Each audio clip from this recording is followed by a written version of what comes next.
ధమ్మం శరణం గచ్చ, సంఘం శరణం గచ్చ. ఈరోజు నిర్వాణ పథకాన్ని బౌద్ధ ఉపాసకులు కోరకొండ నాగేశ్వరరావు గారి పుణ్యానుమోదన కార్యక్రమానికి విచ్చేసినటువంటి మీ అందరూ కూడా ఆ యొక్క ఉత్సవనాలు తెలియజేసుకుంటున్నా.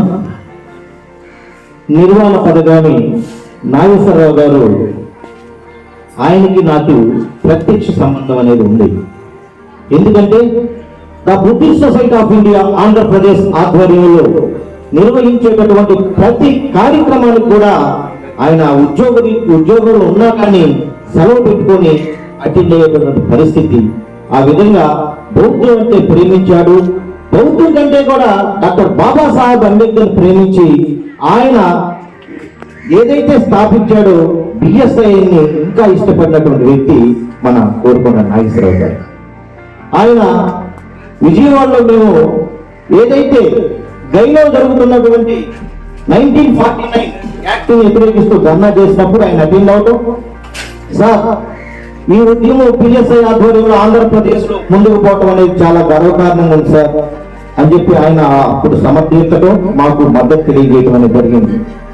ఆ సమయంలో ఆయన, సార్ నేను ప్రతి గ్రామానికి బుద్ధుని యొక్క విగ్రహాన్ని దానం చేస్తున్నాను, మీకు కూడా బిఎస్ఐ తరఫున నేను ఒక 5 విగ్రహాలు ఇస్తాను, అవి మీ ఏ ప్రాంతాల్లో పెట్టారో చెప్పినట్లయితే నేను పంపిస్తానని చెప్పినటువంటి గొప్ప మనస్కుడు, గొప్ప ప్రేమపాత్రుడు మన కోరకొండ నాగేశ్వరరావు గారు.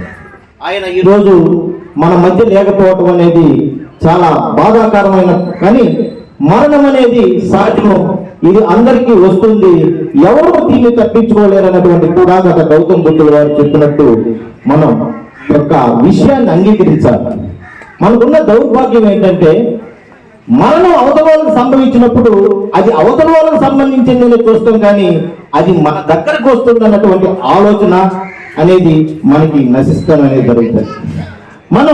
మన ఫ్యూచర్ ప్లాన్స్ కోసం చాలా చేస్తాం, పెళ్లిళ్ళు కానివ్వండి, ఉద్యోగాలు కానివ్వండి, ఇల్లు కట్టడాలు కానివ్వండి, అనేక విషయాల్లో మనం ఒక ప్లానింగ్ లో ఉంటాం, కానీ మనకు అనుకోకుండా వచ్చినటువంటి మరణానికి సిద్ధపడటానికి మాత్రం మనం చాలా భయపడటం అనేది, దాని గురించి ఆలోచన ఉండదు. ఏంటంటే మనం ఏదో జీవితకాలం అంతే కాకుండా ఏదో ఒక 1000 సంవత్సరాలు ఈ భూమి మీద నివసిస్తాం అన్నట్టుగా మనం ఒక ఆలోచనలో ఉంటాం.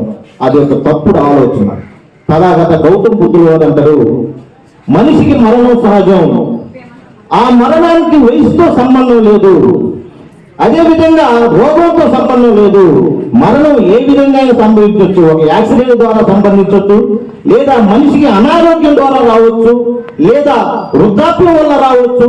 ఏ విధంగా మరణం వస్తుంది అది మనం చెప్పకుండా వచ్చేది. కాబట్టి ప్రతి ఒక్క ఉపాసకుడు, ఉపాసక ఈ యొక్క మరణం గురించి మీరు చాలా జాగరూకతతో వస్తే, ఏదైనా మరణం వస్తే మనం ఆనందంగా స్వీకరించేటటువంటి ఒక ఉన్నతమైన స్థితికి వెళ్ళాలని చెప్పేసి తథాగత గౌతమ బుద్ధుడు వారు చెప్తారు.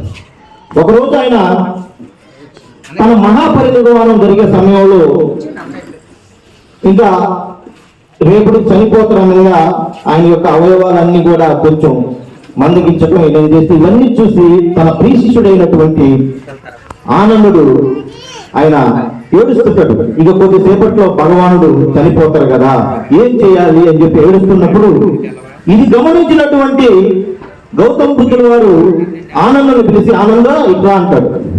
వచ్చిన తర్వాత ఎందుకు నువ్వు ఏడుస్తున్నావు అని అంటాడు. ఏం లేదు భగవాన్, మమ్మల్ని అందరినీ వదిలిపెట్టి మీరు వెళ్ళిపోతున్నారు కదా, ఈ ధమ్మాన్ని ఏ విధంగా మనం ఈ ప్రచారం చేయాలి, వీటి మీద మాకు ఒక సందిగ్ధత ఉన్నప్పుడు అంటాడు, ఆనంద నాకు ఇప్పుడు 80 సంవత్సరాలు, నేను గత 45 సంవత్సరాలుగా కొన్ని దాదాపు 1,00,000 కిలోమీటర్లు 1,00,000 మైళ్ళు నేను ఈ యొక్క ప్రాంతం అంతా పరిపించి నేను ధమ్మబోధన చేయటం అనేది జరిగింది. అదేవిధంగా ఈ లోకంలో ఉన్నటువంటి అందరికి కూడా నేను చెప్పవలసింది, నేను చేయవలసింది అంతా చేశాను. నా 80 ఏళ్ల జీవితంలో అన్ని చేశాను, కానీ ఇంకా ఒక కల్పం అంటే ఒక 1,00,000 సంవత్సరాలు నేను బతుకున్నా కానీ ఇంతకంటే నేను ఏం చేయలేను. కాబట్టి మనకి ఇంతవరకే మనకి మరణం ఇప్పుడు సంభవిస్తుంది, కాబట్టి ఇంతవరకే మనకి జీవం అని చెప్పి మన సంతృప్తి చెందాలి, అంతేగాని దీని గురించి మీరు చింతిపోవద్దు అని అంటారు.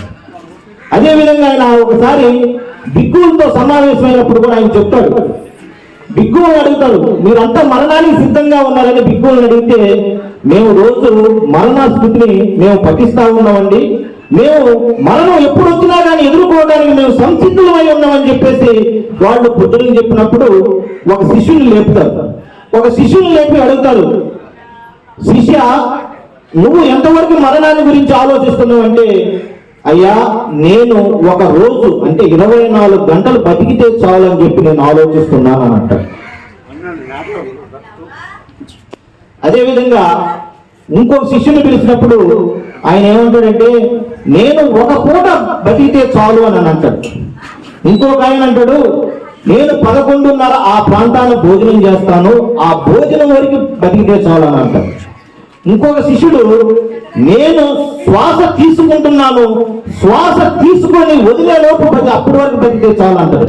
అప్పుడు అత్యుత్తమైన శిష్యుడు ఎవరంటే, ఎవరైతే శ్వాస తీసుకొని వదిలేలోపు చనిపోతాను, దానికి నేను సిద్ధంగా ఉన్నానని చెప్పినటువంటి ఏ శిష్యుడైతే ఉంటాడో ఆ శిష్యుణ్ణి తథాగత గౌతమ బుద్ధుడు వారు మెచ్చుకొని, ఈ విధంగా మనం మరణానికి తయారై ఉండాలి అని అంటారు. కోరుకొండ నాగేశ్వరరావు గారి విషయంలో నేను చెప్తున్నాను, ఆయనంతా ప్రేమమయుడు కానివ్వండి, దయామయుడు కానివ్వండి, ఈ ప్రాంతం అంతా బౌద్ధం అంటే ఆయన చాలా చేశాడు బౌద్ధం కోసం. ఆయన బౌద్ధంలోనే జీవించాడు. ఇందాక చెప్పారు రాంబోధ్ గారు, డాక్టర్ బాబాసాహెబ్ అంబేద్కర్ గారు నేను హిందువుగా పుట్టాను కానీ హిందువుగా మరణించను ఎట్లా అన్నారు, ఆయన హిందువుగా పుట్టినా కానీ బౌద్ధుడిగా మరణించి డాక్టర్ బాబాసాహెబ్ వారసత్వాన్ని ఆయన కొనసాగించినటువంటి గొప్ప త్యాగమూర్తి మన నాగేశ్వరరావు గారిని మీకు తెలియజేస్తూ, ఆయన తథాగత గౌతమ బుద్ధుడు వారు ఒక 2 మాటలు చెప్పాడు, అవి నేను చెప్పి నేను ముగిస్తాను.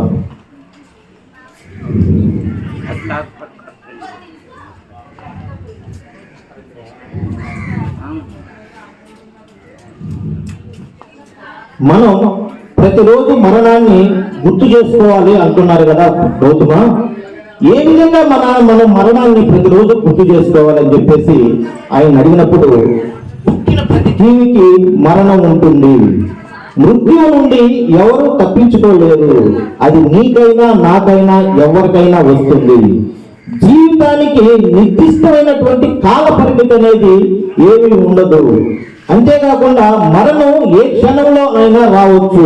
మనం సిద్ధంగా ఉన్నా లేకపోయినా కానీ మరణం అనేది సంభవిస్తుంది. మనిషి జీవితకాలం నిరంతరం, మనిషి యొక్క జీవితకాలం తగ్గుతూనే ఉంటుంది కానీ పెరుగుతూ ఉండదు. ఒక నదిలో నీరు ఏ విధంగా అయితే ప్రవహించి మన వెనక రావో ఆ విధంగా మనిషి యొక్క జీవితం కూడా తరుగుతూ పోతుంది కానీ మళ్ళా ఆ జీవితం అనేది వెనక రాదు అని చెప్పి ఆయన అంటాడు.